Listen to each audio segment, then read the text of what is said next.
We are live. We are live. We are live. I am so excited about tonight. And whether you are listening via one of the podcast platforms that we're on, or whether you are right here on Facebook, or whether you are a part of our YouTube audience, welcome to the Bliss Up podcast. I am so excited about today, where we are going to have one of the most incredible, inspirational stories that you will ever hear from who I now affectionately call the Derrick Muhammad, author, filmmaker, actor, literally the everything, the who's who, the connector, the man. He's here tonight with us, right? So go tell a friend, share it. Make sure that somebody knows that we are on tonight, right? 8 p.m. Eastern Standard Time. Now, here's the thing about Bliss Up that I want you all to know. This is where we're going to be sharing stories from tragedy to triumph, everyday heroes, people who picked themselves up from unspeakable circumstances and really figured out how to tap into life's magic, how to really take it and say, you know what? I don't care what happened to me. I'm going to make it. And you're going to hear one such story tonight. So here's what we're going to do. We are going to actually go here and make sure that we can share this as you're sharing it. And Derrick's going to share it with tell a friend. And we're going to get started with this interview. And I'm going to read his bio here. All right. So Derrick, welcome. You ready? Yes. You sure? I am. All right. All right. All right. So here we go. Let's go here. And I'm going to make sure this is public. We are live now. And let's see. All right, let's do this. Let's do this. Let's do this. And it is showing me on here. It's so funny because I can't see myself here, but it's showing that we are live. So this is perfect, perfect, perfect, perfect. All right, Derrick, this is going to be an exciting night. And I know that you are going to bring some magic for the people. So thank you so much for being my guest this evening.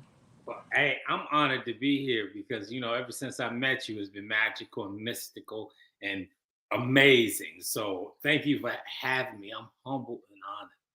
Absolutely, absolutely. And you can go ahead and share this to your pages now. It's all the way live. So while you're doing that, I'm going to go ahead and read you guys the bio submitted to me by the Derrick Muhammad.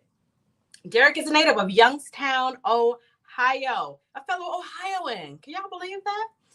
He's currently residing in Atlanta, Georgia.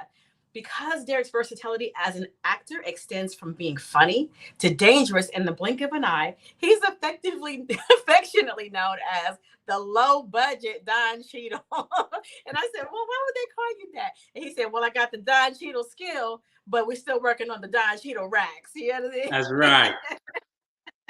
In 2018, Derrick began working with two-time Grammy Award nominee and R&B legend Karen White. Remember her, y'all, from Superwoman fame, the anthem that all women sang and are still singing today? The Karen White and the Derrick Muhammad. He directed, co-wrote, produced, and starred in the critically acclaimed semi-biographic film Gale and the Storm. Most recently, Derrick could be found playing JJ, the lead role in Lucky, a new television series shot in Newark, New Jersey. He's also slated to star as the lead role in The Sheriff in Atlanta, Georgia in early 2023. Wow, look at you. In addition to acting, Derrick is a touring stand-up comedian that has won comedy contests in the Midwest and performed at multiple Funny Bone comedy clubs in Ohio. The Comedy Store, Laugh Factory. Goodness, really, did you? Flappers and Ice House comedy clubs in Los Angeles, California. He has worked with various comedians, including Tony Roberts, Marcus Combs, Howie Bell, and Damon Williams.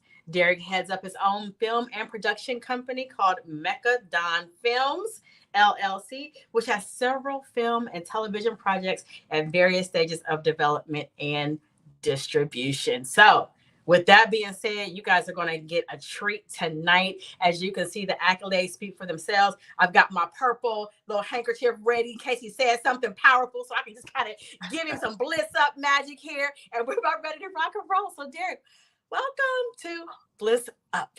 Wow, you got me blushing all over Atlanta right now. and all over Facebook and YouTube. So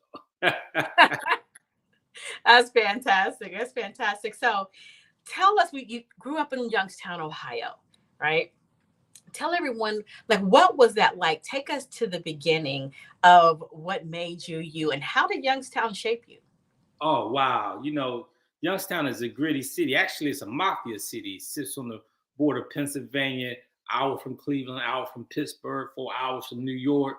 And it was the halfway point from Chicago to New York where Al Capone ran his liquor bootleg enterprise through Youngstown with all the mafiosos. So it's a mafia steel city.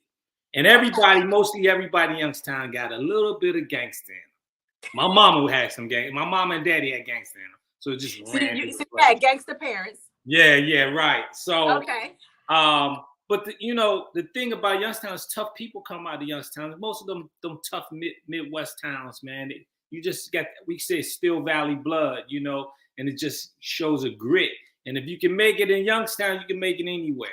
I call it Planet Youngstown. So if you ever leave there like Clark Kent left Krypton and landed on planet Earth, you could become Superman if you get into a different environment that's conducive to your talent and abilities. Wow. So how long did you live in Youngstown, and when did you start to move right along? Because Ohio is very different. Yeah, well, I grew up there from birth until I left to go to the Navy back in from 85 to 88 when I got out. And after I got out, I spent the summer there from May till like November. And then I moved to Columbus, and I was in Columbus, Ohio for about 25 years until I moved to LA. And now I'm in Atlanta. I had peculiar childhood. Like, even I found out in my life later on, talking to my mother, when she got pregnant with me, she was a young mother. And I kind of did the math because I don't look nothing like my dad, right? Who I call my dad, but not my biological dad. And the math was off. So I asked her one time in my 30s, I said, who did my daddy? And she was like, but I'm smart and I can remember things. I go back to even walking in my mind, right? So now Buddha is what you called your father. Buddha's my father. Buddha's my father. Okay. Right? So but that was my man. So no diss to Buddha. God bless him and her. So anyway, when she told me the story when she got pregnant with me, her mom used to counter cycle and said, "Damn, you pregnant? Put her out homeless. Put her out. I'm pregnant. I'm in the womb. Put her out." So she was homeless for like 6 months, struggling, and we ended up going to Boston, and my grandmother ended up having a stroke, and they begged her to come back to take care of her and her little brothers, because my mom raised her brothers. And then, reluctantly she came back, and I was born in Youngstown, because I could have been born in Boston, part of New Edition, but that's another story. If it isn't love, hey. Shout out to NE. NE all day. So let's talk about that for a moment, because I know that when your mom was pregnant with you, there were some challenges in terms of you being even born, you even being here. And I think that there's something to be said about when purpose can't be denied. And I think it begins there. Well, tell everyone a little bit about that and what happened surrounding when your mom was pregnant with you. Well, she contemplated abortion. She tried to get rid of me a couple of times, but I was meant to be here. So after the third try, she had me. And my dad was in the Navy at the time. He was so dope. She wrote him a letter. They weren't even boyfriend, girlfriend. He baby wasn't here. He would send her money. So when he got out the service, he came through. They end up connecting, and they end up dating again. And he ended up adopting me.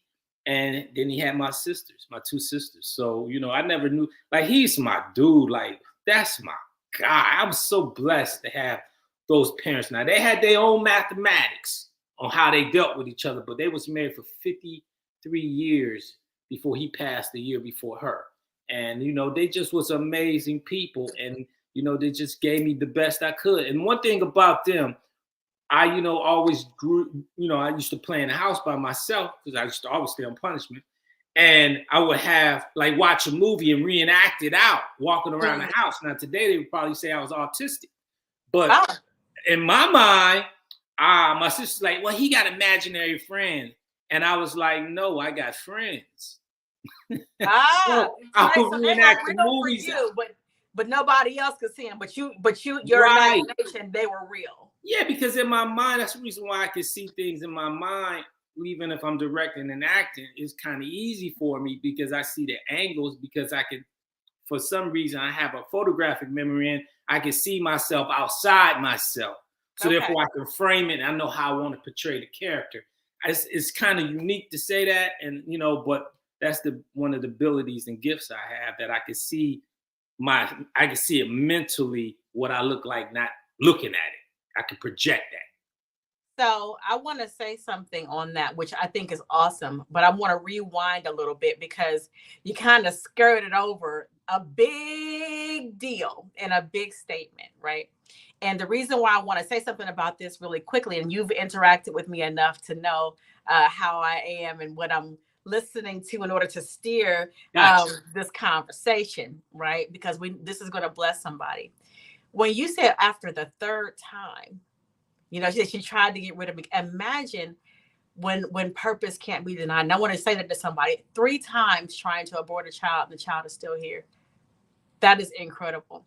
And I think that says a lot about your purpose here and what you are here to do, and how when God has a plan for somebody's life, there's absolutely nothing that can stop it.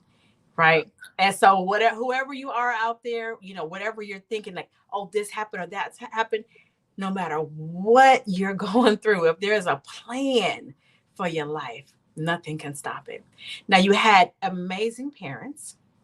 You had a great, you grew up in Mobtown, as you said, in Youngstown, Ohio. I grew up in Right? gladiator school, but yeah. Gladiator school. That's such a huge deal because I'm always looking at things from a spiritual or an esoteric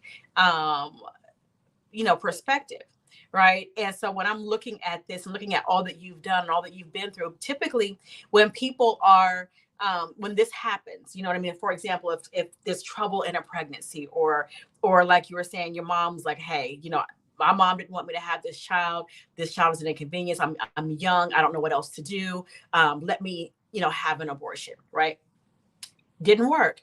But what happens in those types of situations is a lot of times you'll find that life can have a bit of a rough road, right? You can travel down some dark paths. Let's talk about that a little bit in terms of, what types of challenges did you have before you became the Derrick Muhammad? Man, about one of the benefits with her being pregnant and homeless, she relied on God. So Okay. therefore, she had an insurmountable amount of faith to get through. When you have that type of mentality, that goes into the baby also. So Mm, therefore, regardless of the circumstances and the tough times I've had, I was able to rely on God, the higher power, because I always knew if I could get through it, I'm gonna be all right. So I was born with a speech impediment. My vocal cords was bent, so I had to have surgery. I used to have to wow. take speech classes. I was very short coming up, and I didn't have older brothers, so I had to make my bones in Youngstown. I remember my best friend who lived next door to me, Mark. He had older brothers. They was thugs, and they used to have us out in the backyard, bare knuckle fist fight, making us tough, busting each other's noses. We probably wasn't even in kindergarten. You know what I mean? So when we got to kindergarten, we was ready for Freddie. He and I are still tight to this day. God bless him. So, but what it taught me, and I was blessed. I always felt I had a hedge of protection and divine presence around me. I felt that. I don't care what nobody else. I felt that. And I know there's certain situations I've been in that I know God blessed me with. And a lot of times he allow you to go through them to toughen you up, to shave some of that dross off of you, to make you a better, valuable product. So you'll be a valuable use and a tool for him and whatever your purpose and you being a servant. Wow. That's awesome. Now, I know that you at one point had some dark times and had some battles with depression. Oh. And it's so when you felt that presence around you, the divine presence, yet, still had that struggle? Because a lot of times people think, well, if I'm spiritual, or if I can feel God, I'm not going to go through anything. Or how could you be down in the dumps ever if you know that you are protected, or and so on. But that's just not reality. The reality is we are still human beings having these experiences, right? And so while you still had, those things happen, and finding yourself in some dark places, what was that like for you, and why did they occur? Okay. Up until my divorce, I got married. I was probably like 25, married a woman, had children, all my children with her. I got 4 children with her, and I stepdaughter. And I peaked early in life. I'd never been to college, but worked in the banking system, insurance institution. I had my own insurance agency. And I always wanted to be an entrepreneur. So I worked very hard by being self-created, learning a trade or a skill set, practicing that skill set and turning it into a business and being able to make money. And then when the relationship went south and we got divorced, it was a dark period because I didn't expect that. And I didn't expect how it came about.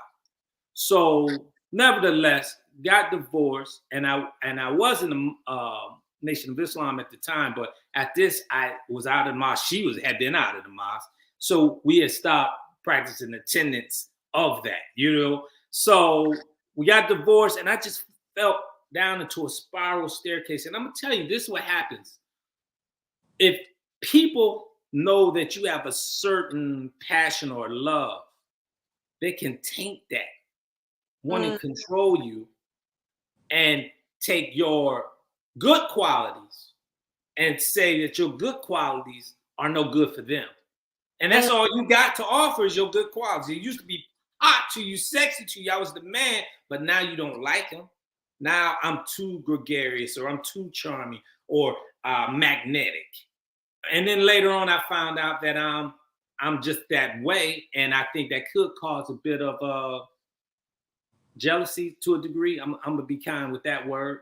So that caused me to say, well, maybe something is wrong with me. Instead of rising up and saying, man, what the hell with, I was taking a hit, because I'm the kind of person that if I take you on, I'm taking you on, your family on, and I didn't want to lose the family. So maybe something was wrong with me, but it really wasn't. But it caused me a deep spiral, and I didn't practice I didn't use my superpowers to bring me out of that. Now, I attribute that to saying that I had an invisible thread of faith in my dark moment. But even in my dark moment, I was making money. I was starting to hang out, but I never was satisfied.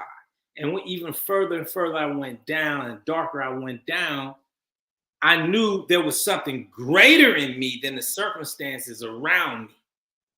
So I always had a dream of making film, even when I was in high school. Then when I saw Spike Lee and Robert Townsend and John Singleton, I knew the story of Gordon Parks and Oscar Michelle and all the great filmmakers and actors. I said, that's what I want to do. And I just had to figure out. Before I got divorced, I ended up making a short film in Ohio, put together a camera. I got a camera, a small crew, a little cast, got my friends from the bank, shot the movie, sold out the trunk of my car, made $2,000 off a $6 movie. And that sparked my whole thing, saying that I always say, if you put your mind on something, Derrick, you can make it happen. So by that little small glimpse of success, let me know that anything I wanted to do, if I put my mind onto it, was achievable. But when you got a goal, then you got darkness, then you got light and darkness battling with each other. Yeah. You got to go to war. And you can't allow the darkness to kill your light inside you. So you got to protect that light, even if it's a flicker or the gas is on, until somebody come and start a spark to turn that ignition on and then flame you up. So I'm going to say that from the divorce, that was in another relationship, that went south, got further down in the depression hole. But I started doing stand-up comedy, and that was the best remedy for me, because it helped me sort out my darkness. A lot of comedians are mostly degenerates and insane. but they do stand up because it's like their therapy, and they work out Oh, on wow. Okay. stage. And that's what I end up doing. And then I end up coming out of that by God's grace and even becoming a bigger, better person. Now I got medals of honor, that Purple Hearts. I'm a disabled veteran. I'm worthy of all the good that's coming to me and that's happening in my life right now because I fought through. So I call myself King of the Unburnt, Dream Chaser, Dragon Slayer, Tightrope Walker, the Alchemist, Immortal, Colossal, Supreme. I earned every stripe. Okay. Immortal, Colossal, Supreme, and earned every strike. I love it. You got to talk that shit to yourself. You got to talk that shit. So that's really fascinating because when you mentioned, you know, the being down in the dumps from the divorce and then the next relationship not working and, you know, and internalizing like, you know, maybe something is wrong with me, and you're found ways to pull yourself up, right? Because I know that there's some forms of depression that are circumstantial, some forms of depression that are chemical, right? And so it sounds like yours was more circumstantial and you made a decision to find positive outlets in order to help uplift you out of that situation, out of that darkness. And how many years was that you were down like that? Oh man, I probably was a good 9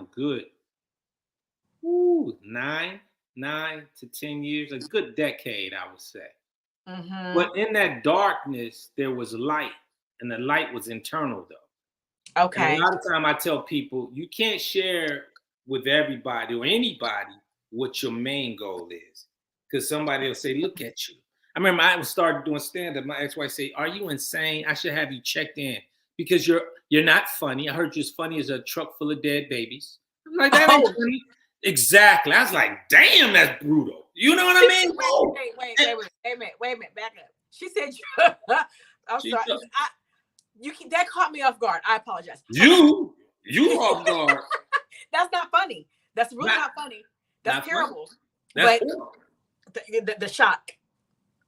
The shock. What I heard you were as funny as a truck full of dead babies. I said to her, that's not funny. Exactly. And then she walked off. I'm like, oh! Ouch! Mercy! Ouch! Ouch! Ouch! But yeah, see, that was meant to cut. That was meant to cut. To the white meat. To the bone marrow. To the white meat. Yeah, to the white meat. Oh my goodness. Wow. But well, you know what? I'm glad today you can make joke of it. I have to. But the thing is, it also showed me how brutal people can be. Don't be like that with people. Yeah. And also what you gotta be able to go through to get to what you need to get to. You gotta be able to take those insults. Even if it was true. You got to be able to take that shit. I'm telling you, I remember bombing one night in the Funny Bone, first 6 months of comedy. Every black person in the city of Columbus was there. I got booed off stage. Most humiliating. No, like the Funny Bone, really? Wow. Got booed off stage. I didn't think I lasted a minute. First 6 months of comedy. But it was the best thing that happened to me. The best thing that happened, reason why, because it taught me this is a business. Know your craft. Don't go half-ass. I went half-ass. I went half-cocked, think I can wing it. Thinking, no, you can't do that. This is a business. It's an art form, master art form. Took me 6 months to get back up on stage. But prior to that, I told myself I was going to be the last one to lead this Funny Bone. And when I come back, whenever that is, I'm going to slay him. And a year later, I went back and I slayed their ass, and I was Derrick Muhammad after that. So Derrick Muhammad, painful process. But in that pain, sometimes pain is the gift that nobody wants. If you can handle that pain, if you can handle and endure that pain, even if it kill you, at least you died attempting doing something. Because the worst thing in the world, and I'll say this all the time, if you do nothing, nothing will happen.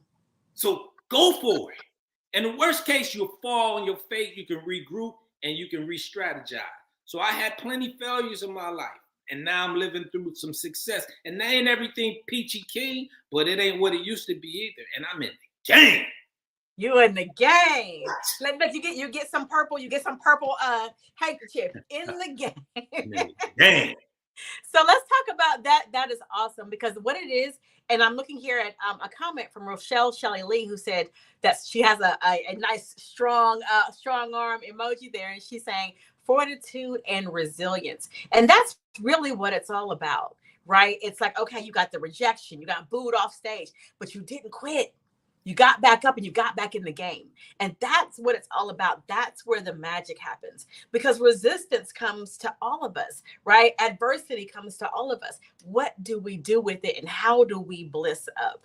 How do we bliss up our lives in the face of everything? That's really what being the alchemist is all about. Really? You That's see what I right. mean? Right. That's what it's all about. So I'm excited. I'm excited. So let's move forward a little bit. So you did the comedy, you came back and became Derrick Muhammad, right? You're right. It is so funny. Just so you guys know, I'll tell you a little brief story. We met at in Atlanta at a basketball game for Ice Cube's Big Three league, and he walked into the owner's suite. And I looked at him. I said, "I know you." Right. And I said, "You are the Derrick Muhammad." That's what you said. And he cracks up laughing, and we crack up laughing and became buddies ever since. So, with that being said, now that you are Derrick Muhammad, right? You did the comedy. You came back and slayed after being booed off stage 12 months later. You perfected your craft. You didn't give up. You didn't have a pity party. You were like, you know what? This happened, but it is what it is. Let me go back, perfect my craft, and take this thing seriously. Because a lot of people, they rely on the fact that they have talent, that they're good at something, right? But on the flip side, they don't take time to, like you said, you were winging it, right? You were winging it, but no more. Once you took it seriously, you really came back and you shined. And I think that that's incredible. And that's a lesson for so many people about taking what they're here to do very seriously, because talent alone doesn't always just cut it, does it? No. Hard work beats talent every time. Every time. Hard work beats Every talent every time. You could be a talent, have multi-talent, but if you ain't willing to work hard, somebody with that hustle, so that grit, willing to dive on the floor for the loose ball or make the extra block, they gonna get you, baby. Yes. It's that Rocky. It's that Rocky. Apollo Creed had the skill set, but Rocky he was just too dumb to lose. Yes. I see Bill Lenore saying she knew that when I can't tell if it's male or female, but they said V Lenore says, I know that blew his head right up when yeah, absolutely. I know that's Valerie. I know Valerie. Okay, yeah, of course you did, but my head couldn't get no bigger, Valerie. I'm walking around with a Mardi Gras head, girl. His head couldn't get no bigger. Remember, he just said he is immortal, colossal, supreme. Supreme. And I mean it. And I mean that part. Moving forward. That is hilarious, but I love it.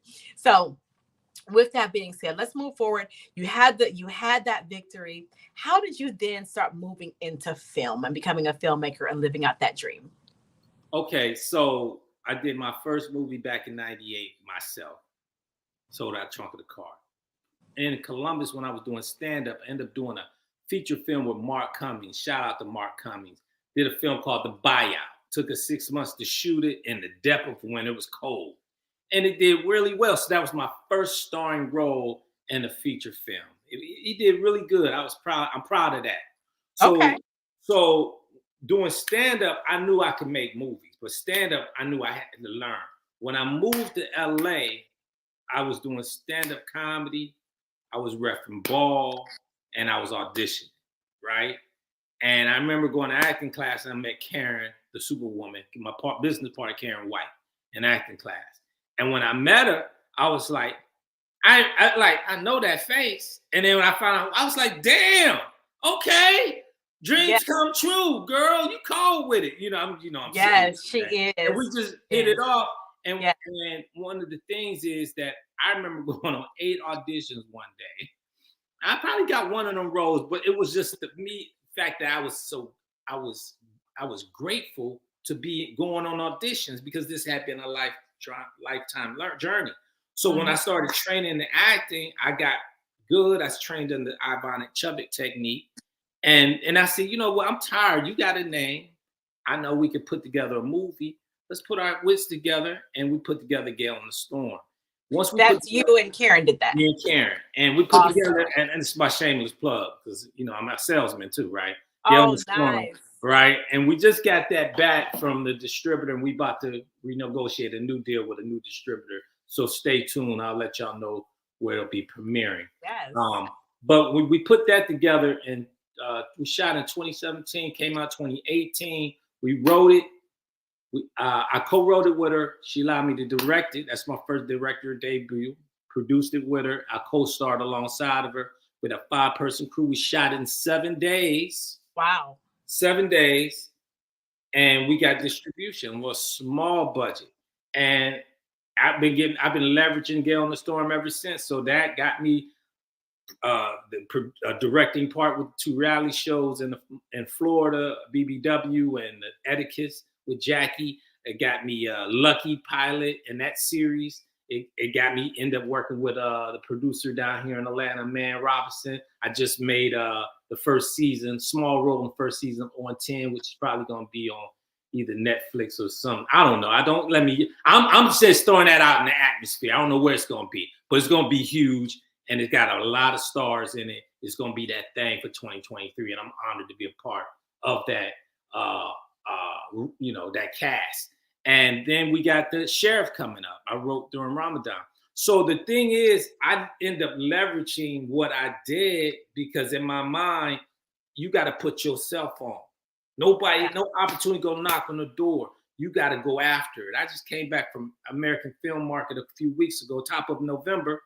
And that was an amazing opportunity. I met some more connections, more distributors, more producers, more opportunities.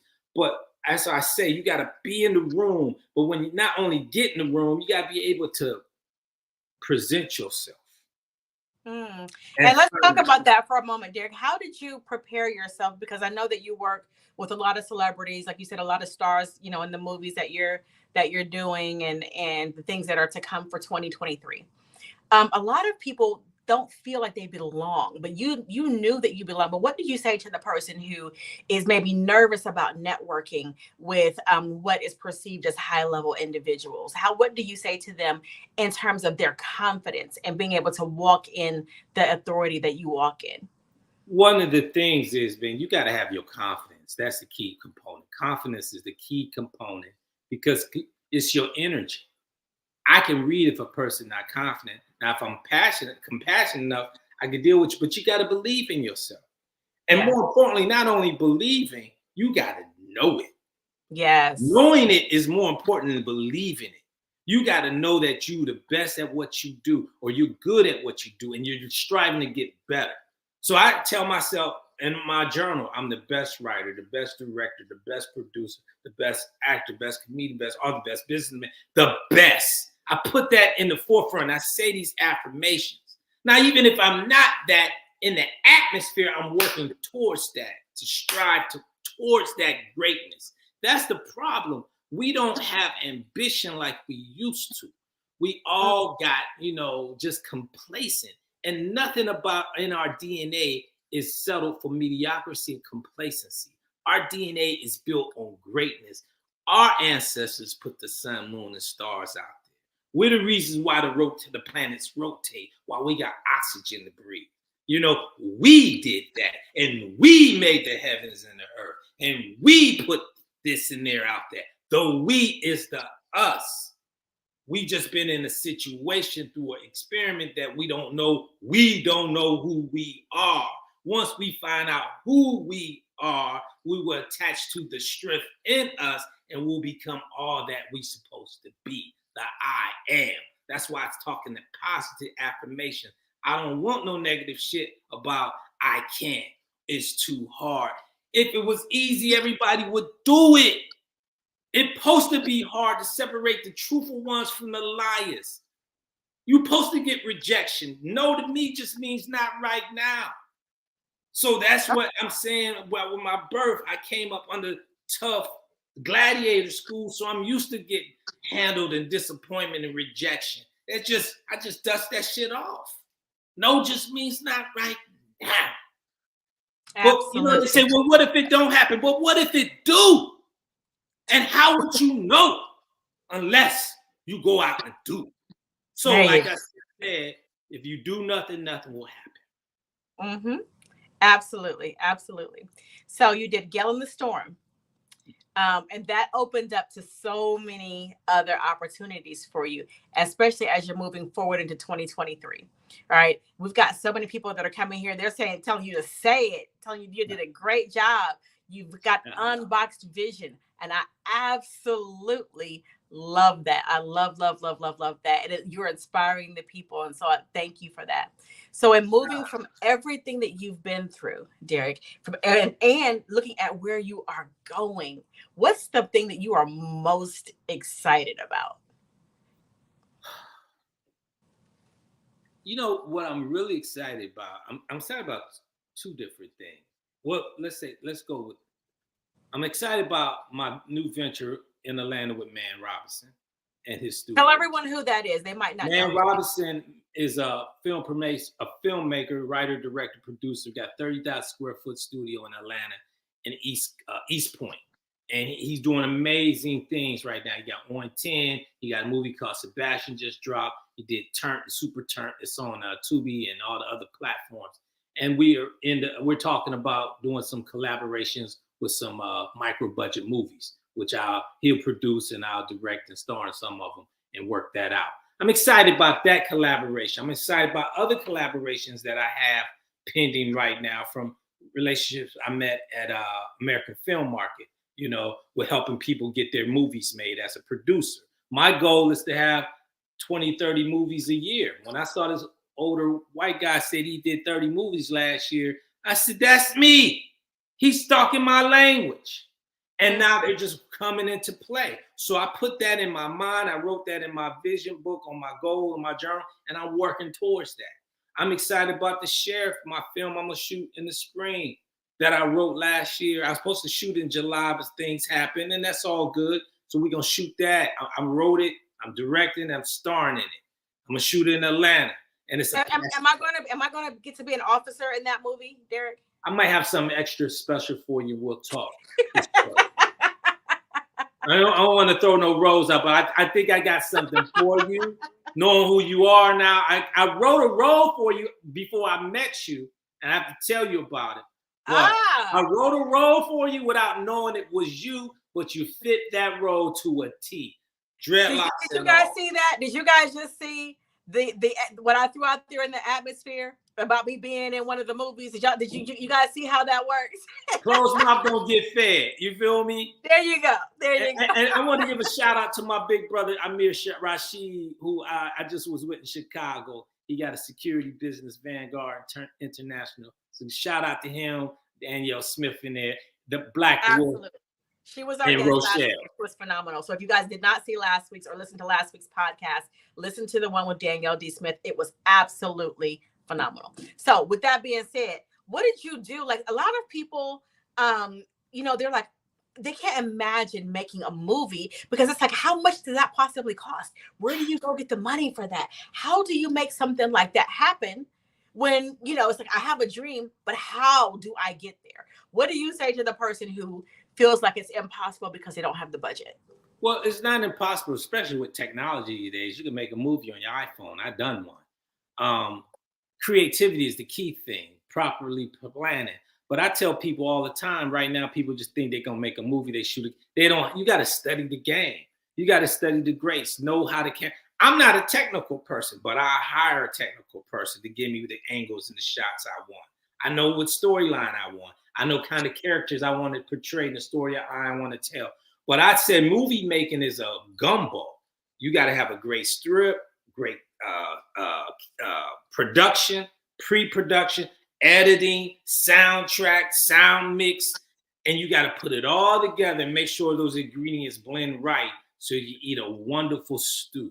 And if you do it right and you do it low and you have your distribution place, you can eat forever. I just had a phone call an hour ago on how much money's being made in independent film. It's ridiculous, and I'm about to get rich. I'm going to tell you this story. I was at AFM, and they said Hollywood left I'm gonna say, repeat this, $10 billion on the table by not catering the Black community. They don't leave money on the table. They did it intentionally. They don't want it. That's okay. I want it. And I don't need a 10 bill, but I'll take a bill. There's a lot. We'll change the world with $1 billion because I only need I'll take the other 9. You feel what I'm saying? But my point is, it's money available. We just have to be mindful enough, courageous enough, and have a sense of fortitude and conviction. Because it's not about the money. Because if you just do things for money, you're a whore. It's about, like you say, the purpose. The purpose will bring you provision. That's a money quote. Huh? Always. Where there is purpose, there is provision. And I know we talked about that. So I know you wrote a book about how to make a film. What was that book entitled? You know, I wrote a book based on my experience with Gale in the Storm. And bam, here it is. Guerrilla Film Grind, how to make a movie for little or nothing. And, you know, what I did was, it's a small book, but it's jewels in here. And it's just a how-to take what you got, whatever it is, and bring your vision into play, from pen to distribution. So I wrote that book, right after, a couple years ago, before the pandemic, and I put it out, and I'm excited about it. I need to sell 1 million copies. So feel free to go to my website, DerrickMuhammad.com. You get the book, $10, or the ebook for $5, and we appreciate the proceeds will go to my foundation to take care of me and all the shit I need to do. I have my own copy, my own autographed copy. That's right. Of Guerrilla Film Grind. And so you never know what's going to come from that. We had an amazing opportunity to connect not too long ago when you were here at the Film, Author, and Photography Festival that is soon to go international. Let's talk about you. And you actually did a showing of your film there. This was that was also produced by Danielle D. Smith.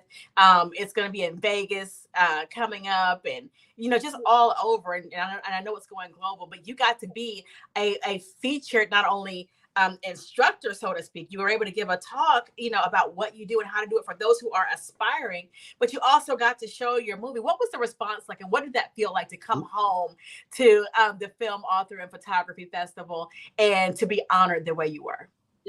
First, let me give a shout out to Danielle, because she wrote a book and she came to Atlanta like a year ago. I went down there to support her in her book signing, and she said, "Derrick, I'm doing a film festival next year based on my movie," because she did a documentary and a book, "and I want you to come." And I hear shit like that all the time. Okay. All I know, 6 months later, she sent me a flight and an itinerary. And I was there in October, and she flew me in, put me up. And I had a workshop. I talked about independent filmmaking, the Guerrilla Film Grind, and I showcased Gale on the Storm. The showing was there. I mean, people loved the movie. I sold a couple copies of the movie, sold quite a bit of copies of my book, got a chance to meet you, other wonderful guests, met a producer there that she's in my phone right now. We're talking about doing a project. So it was beautiful. And, I never thought I would write a book because, I went to public school and my grammar be off, but you hire somebody to put your grammar in place. I daydreamed too much when they was passing out the commas and colons and shit. So I was like, there would be there's the comedy, you guys. There's the comedy. When they were passing out the commas and colons. Good one. But and Danielle said you were dope. People loved you. Anthony Shelton says the Black Wolf story needs to be a title by you. Oh, need to be told by me. And I know Black Wolf, and we're gonna talk about that Black Wolf. It's gonna be amazing. So, are you for hire? Like, do you openly or do you only do your own projects? Can people hire you? I'm for hire. I'm half prostitute. I'm for hire. Depends what kind of tricks you want, because I'm selective. I got a certain standard, but yeah, I'm for hire. So I got lucky. I saw Gail on the Storm and asked me to tell his story, and we took his story and made a pilot out of it. Now a series is coming with that, So we'll see how that work out. It's a beautiful thing. Fantastic. So when people want to get in touch with you, they just simply go to DerrickMMuhammad.com. Where else can they reach you? Well, they can find me on Facebook under Derrick Muhammad. Also, my IG page. My original IG page got destroyed by IG because I do have some political affiliation with nonconformists of this of this popular opinion. So they just deleted me. Didn't even put me in jail. Not just took the page. 3,400 people. So I had to start all over. But I'm at 750 right now. This happened earlier this year. So find me at Immortal Colossal Supreme. Immortal Colossal Supreme. I had to use my superhero name. A person who believed it. How much does it get any bigger than Immortal Colossal Supreme? Doesn't get. That's the top of the. Ain't no. That's top of the universe, baby. It doesn't get any bigger than that. So as we're getting ready to wrap this up, tell us some fun stories. Like, who've been some of your favorite people to meet and to work with in your career? Because I know you've got a lot of.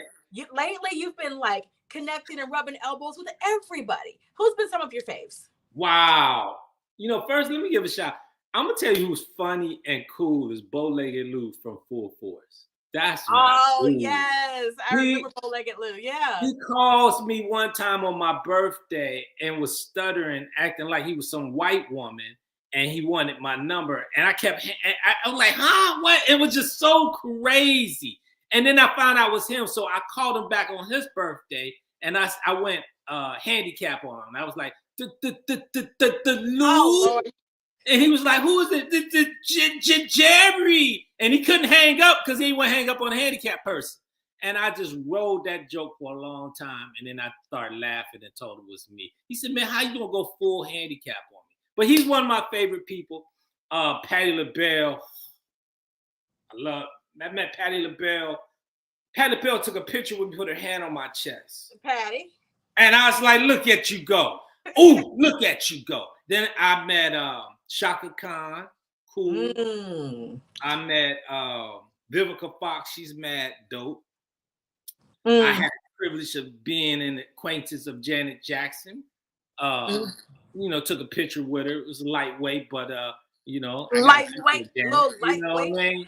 I had a picture with Janet, and my mentor is Robert Hooks, the old school actor who started the Negro Ensemble group out of New York. The Negro Ensemble is that Black national artist national treasure that took Black theater actors from New York and sent them to Hollywood. So all the Black, from Sidney Poitier to Cicely Tyson, Denzel, Angela Bassett, Samuel Jackson, Morgan, all came through that. So he's my mentor and a good friend of mine. Keith Washington, that's my dude. We look like I call him my brother. I went to his birthday party. So we was in LA just a couple of weeks ago. He had a birthday party in Hollywood or Studio City. So I dropped. Karen was with me. She went in early. I had to park the car, and it was invite only. So I get to the table, and they was like, "And who are you?" And me being who I am, I said, "Oh, I'm Keith's brother." And they was like, "Right this way." So I use that all the time. We was in Chicago this couple weeks ago, last week, 2 weeks ago, and people thought I was him. I get off the elevator, girl. I was with Karen, got off the elevator. Girl was like, hey, I think she looking for Karen. And she was like, hey, Keith. And I was like, okay. I've been getting that all night. She's like, so the question is, can you sing like Keith? Hell no, I can't sing. If I can sing like Keith, shit, I'd be getting that money, boy. God knew he better not put no voice on me. It'd be horrible. It'd be cheat code all day long. Cheat code if you had the voice, huh? Cheat code all day long. You don't want to try a little. You don't want to try a little tune for everybody. No. You know, I had to tease. No. Okay, so those are some of your faves. Anybody else? Oh man, who else? Let me see. I met Danny Glover. Danny Glover's dope. He cool as a fan. Man, it's been quite a few. I'm friends with Flex and Shanice. Um, Oh, isn't she you know, amazing? it's a trip because coming like I got a late start. I left Ohio at 47. My Mm. birthday this week. My birthday's Sunday. I'll be 56 years old. There's something to be said about that, right? When you say you got a late start, there are so many people that feel like it's too late for them, right? They're like, and so they're like, well, if only I had done something back then. But to have started at 47, to then be making films and doing all the things that you're doing and acting and really pulling yourself out from the mud, and now you're shining so brightly. If people go to your IG page, they're going to see all kinds of things. I mean, really truly living an incredible life. And you started at 47. What would, and I already know you're about to let them have it, so I'm going to let you let them have it. For the person who says it's too late, I'm older now, right? Because that's how old I am. I'm 47 now, right? Wow. And yet here I am, right? What do you say to them? You know, it's not how late you start, it's how you finish. You Hey, know, and to me, I'm glad I got a late start because now I know who I am as a man. I'm not that's easily so influenced. good, right? That's Yeah, so I good. know my purpose. I know I'm not going to Yes. be a Hollywood A-lister, and I'm cool with that. I'm going to be a Derrick Muhammad A-lister. I'm creating Yes. an alternative universe. I'm building Mm. a fan base. The films, people going to be happy when they get done viewing them. Going to feel good about themselves. Going to inspire themselves. Going to want to be like the characters that we create. And a good time. I want to bring back Black masculinity, Black nuclear family, a loving Black female and male relationship, children being honorable and loving their parents and their parents loving them, and family and protection and strength. That's what I have to bring back. And I hope to inspire other filmmakers to do the same. But if they don't, that's my assignment. That's why I believe that God allowed me to preserve myself. I still look, I'm still easy to look at. You know what I mean? Considering I'm almost 60, I'm still easy to look at. I still feel good. I'm stronger. I'm better. I'm faster. I'm Mm. smarter. And the time is now. And I know what needs to be done. So it's not how you start. You're never too old. And the thing about acting, you could be an older actor. You could be 70 years old. Bill Cobb started. Morgan Freeman got his big start at 50 years old. Maya Angelou directed her first movie at 50 years old. Samuel didn't get on until he was in his 40s. He's in his 70s right now. So it doesn't matter as long as you have the purpose, your passion, your commitment, and you allow the universe to do the rest. So if you want to write that book, start not now, but right now. No excuse, because next week is too late. I was going to tell people, I want to take a picture with you right now because next week may be too late.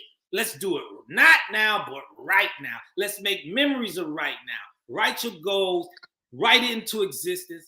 Like the original man, he writes his history in advance and he walks into it. That's a business plan. I told myself 20 years ago, I'm gonna make movies. I'm having a network. That's what I'm working on next, my own streaming platform. That's come 2024. I'm gonna build my war chest up and we're gonna be amazing. And Mm. that's all the hell I got to say about it. Well, here you go. There you go. Take some of that magic. Take some of that magic. When I said that 5555 was up on the clock. Damn, that's dope. Who are you talking to, Derrick? I know. I don't need to say no more. Okay. I mean, the magical oracle. That's who I'm talking to, huh? The oracle and the Queen Monty, the oracle. And I'm so honored to be here because let me just say this. I believe your show, Bliss Up, is gonna be a cult phenomenon. And Mm. I'm glad to be the second guest. Danielle was the first, and that's teamwork right here. It's just gonna get better. And I believe that your viewership is gonna gain so much helpful information to be used, not to listen to as entertainment, but edutainment, to educate, to entertain, and to use as a tool for their benefit. Because a lot of times we get mindless entertainment right now that does nothing. This like the enemy right now controls everything. I call him the beast. And he got everybody turned out. And then it make turned out seem okay. And it's not okay. And somebody got to address that. But I ain't even got to talk about it. I just need to present a clean glass next to his filthy glass and let the viewership decide what you want to drink from. And I hopefully love we it. can I inspire love others it. to do the same. Thank you so much for those kind words and for speaking life into Bliss Up and where it is to come. And I think what you're going to be doing, I don't think I know what you're going to be doing. You said some things that were very key. We've got just a few more minutes here. Like, for example, the type of representation, not just drug dealers, not just murderers, the restoration of the African American or Black family, right? To show strength and the power and where we came from, and not all of the twisted things that shows weakness and violence and the things that are tearing our families apart. And so I want to honor you for what you're doing and for your commitment to being able to give us a new narrative, to be able to show us a new thing, because we love entertainment. We love to be able to sit down and watch something and have something to be able to speak to us, right? But also, because of the way we were able to influence culture, we need influencers like yourself to be able to show forth who we really are. And hopefully that will influence and shift the culture and cause a revolution to where we want to be able to see things beyond the violence, beyond the hypersexualization, to be able to restore us with good, still entertaining film and television. So thank you for that vision. And I'm really, really glad that that's what you're going to be doing. Absolutely. Hollywood has made a history of exploitation. So they had the blacks looking like only slaves. And when they created the black exploitation movie, they took the bottom class of black community, the pimps, the hoes, the prostitutes, the drug dealers, and they brought that. So that went around the world. So everybody, when we go around the world, they think we all dope dealers, we all pimps. And now they got the culture. Now the girls don't want to be a school teacher or a nurse. They want to be a stripper hoe. And dudes is marrying stripper hoes, but it used to be a hole around the corner. Daddy had a hole around the corner, but now daddy married to the hoe. Who raised the kids? Who raised the kids? Yeah. So we got to reverse engineer that process. We got to clean ourselves up, because we're a great people and we just need to practice greatness and black excellence all day, every day, 24/7. No excuses. 24/7, no excuses. Derrick, thank you so much for being my guest today. I absolutely honor who you are and the Superman and superpower. Thank you for inspiring the people today. Thank you for showing them that it's never too late. Thank you for showing them that if you have a dream, it's not about your budget, it's about your work ethic, it's about your tenacity. Thank you for showing them that even if you get booed on stage, you can come back a year later, prepare yourself, make sure that you're on your grind and crush it. Thank you for being a shining light and an example to people who want to dream again, that no matter what they do, no matter where they've been, no matter how dark it's been, they can bliss up their lives.